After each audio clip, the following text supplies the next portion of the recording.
नमो भगवते वासुदेवाय। प्रेम से बोलिए श्री हरि विष्णु की जय।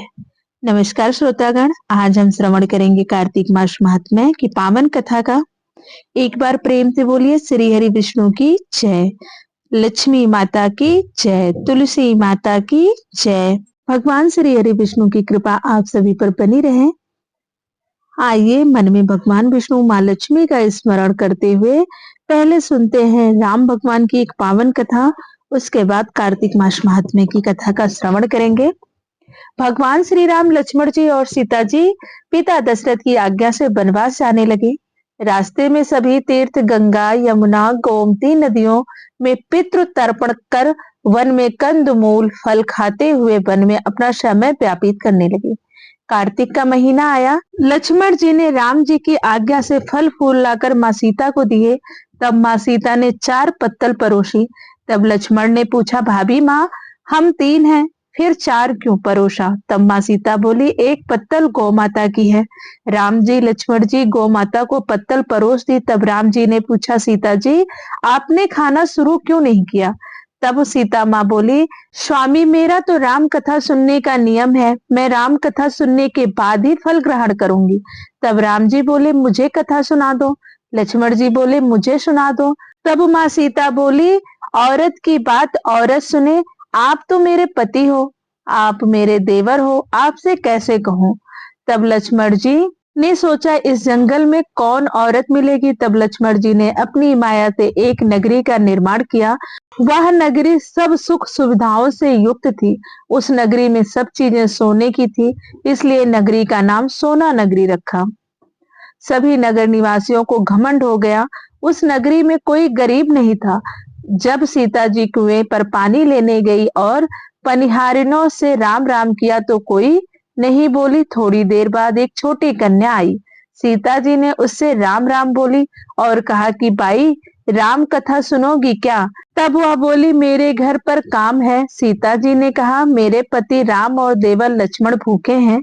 तब लड़की बोली, मेरी माँ मेरा इंतजार कर रही है। वह लड़की वहां से जाने लगी। तब माँ सीता के क्रोध से सारी नगरी साधारण सी हो गई। जब लड़की घर गई तो माँ बोली, बाई, ये क्या हुआ? तब लड़की बोली, मेरे को पता नहीं, वहां पर एक साध्वी बैठी थी, मुझे राम कथा सुनने के लिए बोली, पर मैं तो कथा नहीं सुनी। यदि उसने कुछ किया हो तो पता नहीं। तब उसकी माँ ने उसको वापस जाकर कथा सुनने को कहा।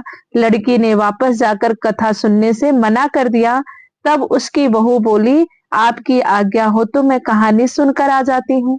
जब बहू कुएं पर गई तो पानी भरे और खाली करे। तब सीता जी ने कहा, आपके घर पर कुछ काम नहीं है क्या? तब वह बोली, माता जी, मैं तो सारा काम करके आई हूँ। तब माँ सीता बोली, तू मुझे माँ कहकर बुलाई, यदि तुझे समय हो तो मेरी राम कहानी सुन लेगी। तब वह बोली, माता जी, कहानी सुनाओ, मैं प्रेम से कहानी सुनूंगी। चंदन की चौकी मोतिया हार, राम कथा मारे हेबड़े रो आधार। राम कथा सुनाऊं, राम ने मनाऊं, राम कहे तो प्रदेश में जाऊं। सीता जी ने कहा, हे भाई, तूने मेरी मृत्युलोक में मदद करी, भगवान तेरी स्वर्गलोक में रक्षा करें। सीता जी ने कथा सुनाई, बाई ने कथा सुनी।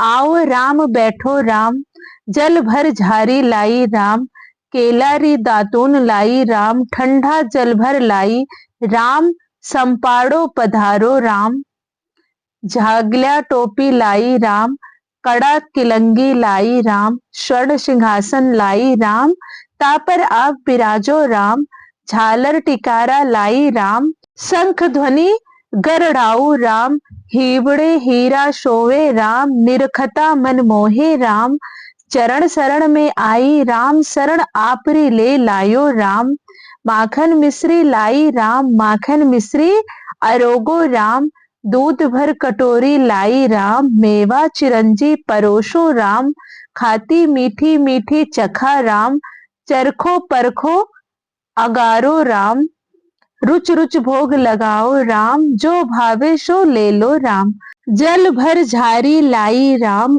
आबे आचमन कर लो राम, रे श्याम गमछो लाई राम, हाथ मुंह पोछ लो राम, पुष्प सुसेज बिछाओ राम, अंतरिया छिड़काऊं राम, हिगलू डोल्या दल लाऊं राम, सीता जी चरण दबावे राम, सुख भर सेज पोढ़ो राम, हाजर पंख ढोलो राम, थामे राम महा में राम, रोम रोम में रामे राम, घट घट माया बिराजो राम, मुख में तुलसी बोलो राम, खाली मिजाज काई काम, जब बोलो जब राम ही राम, बोलो पंछी राम राम, पूर्ण होवे मंगल काम।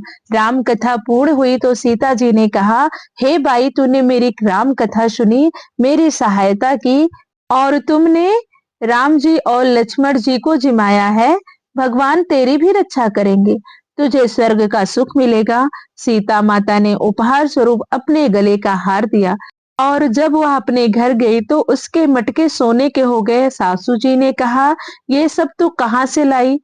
मैं माँ सीता से राम कथा सुनी, इसी का फल है। सासू जी ने कहा, प्रतिदिन राम कथा सुनाना।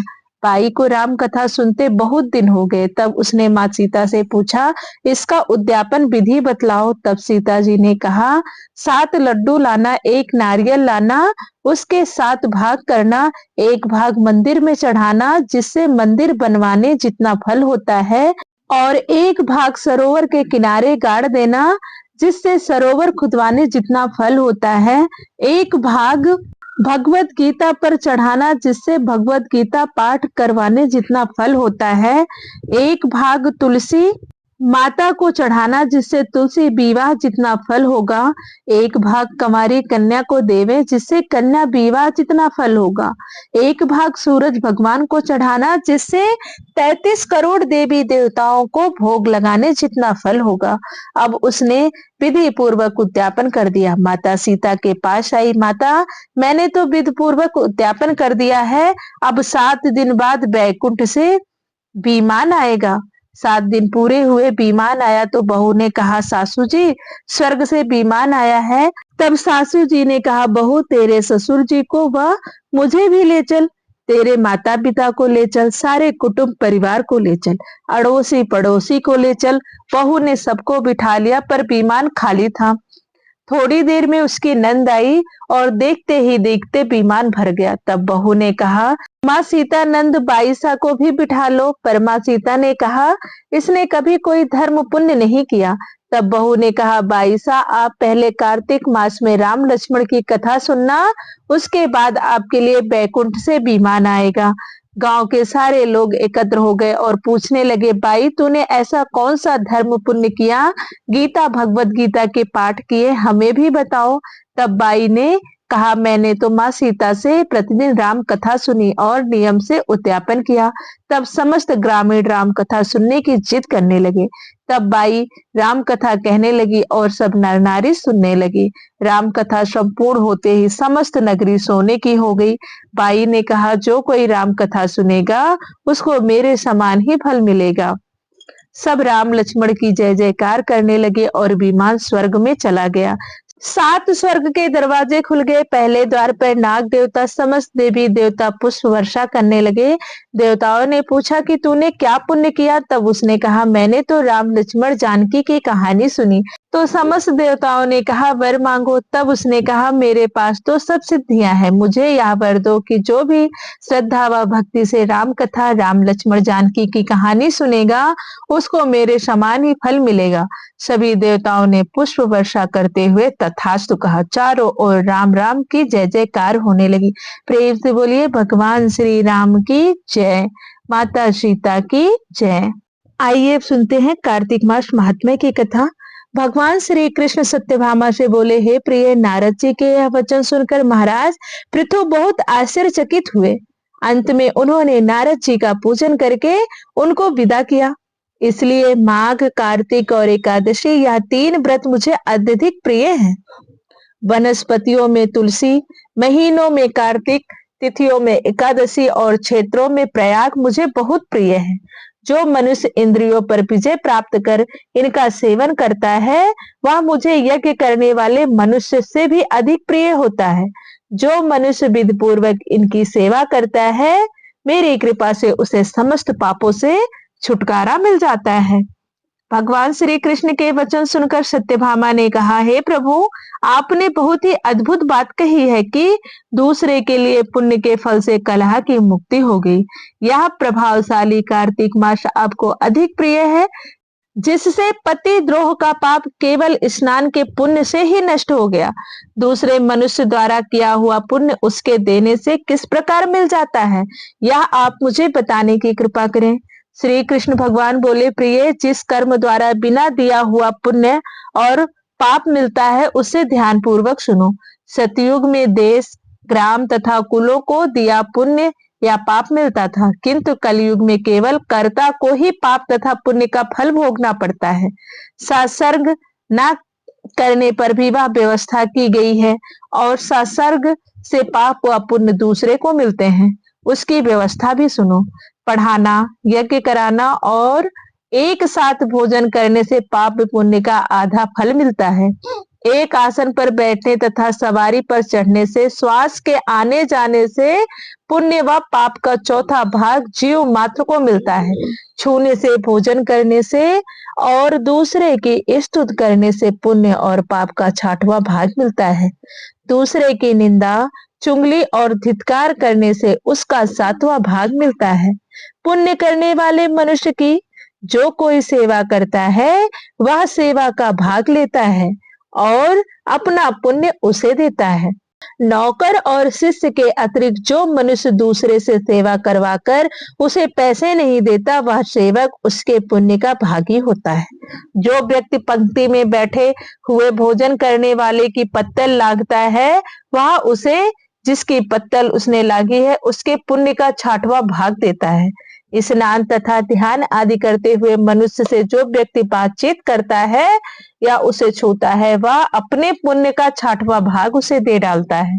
जो मनुष्य धर्म के कार्य के लिए दूसरों से धन मांगता है, वह पुण्य का भागी होता है। ठीक उसी प्रकार जिस प्रकार की दान करने वाला पुण्य का भागी होता है, जो मनुष्य धर्म का उपदेश करता है और उसके बाद सुनने वाले से याचना करता है, वह अपने पुण्य का छठवां भाग उसे दे देता है। जो मनुष्य दूसरों का धन चुराकर उससे धर्म करता है, वह चोरी का फल भोगता है और शीघ्र ही निर्धन हो जाता है। और जिसका धन चुराता है, वह पुण्य का भागी होता है। बिना ऋण उतारे जो मनुष्य मृत्यु को प्राप्त होता है, उसको ऋण देने वाले सज्जन पुरुष पुण्य के भागी होते हैं। शिक्षा देने वाला, सलाह देने वाला, सामग्री को जुटाने वाला तथा प्रेरणा देने वाला, यह पाप और पुण्य के छठे भाग को प्राप्त करते हैं। राजा प्रजा के पाप पुण्य के षष्ठांश का भोगी होता है। गुरु शिष्यों का, पति पत्नी का, पिता पुत्र का, स्त्री पति के लिए पुण्य का छठा भाग पाती है। पति को प्रसन्न करने वाली आज्ञाकारी स्त्री पति के लिए पुण्य का आधा भाग ले लेती है। जो पुण्य आत्मा पराये लोगों को दान करते हैं, वह उनके पुण्य का छठा भाग प्राप्त करते हैं। जीविका दान देने वाला मनुष्य जीविका ग्रहण करने वाले मनुष्य को पुण्य के छठे भाग को प्राप्त करता है। इस प्रकार दूसरों के लिए पुण्य अथवा पाप बिना दिए भी दूसरे को मिल सकते हैं, किंतु यह नियम जो कि मैंने बतलाए हैं, ये कलयुग में लागू नहीं होते। कलयुग में तो एकमात्र कर्ता को ही अपने पाप व पुण्य भोगने पड़ते हैं। इस संबंध में एक बड़ा पुराना इतिहास है, जो कि पवित्र भी है और बुद्धि प्रदान करने वाला कहा जाता है। उसे ध्यान पूर्वक सुनो। प्रेम से बोलिए श्री हरि विष्णु की जय, लक्ष्मी माता की जय, कृष्ण भगवान की जय, तुलसी माता की जय। दोस्तों, यह थी कार्तिक मास महात्म्य की पावन कथा। आगे की कथा का श्रवण हम अगले अध्याय में करेंगे। वीडियो अच्छी लगी हो तो लाइक करें, शेयर करें और चैनल को सब्सक्राइब करें।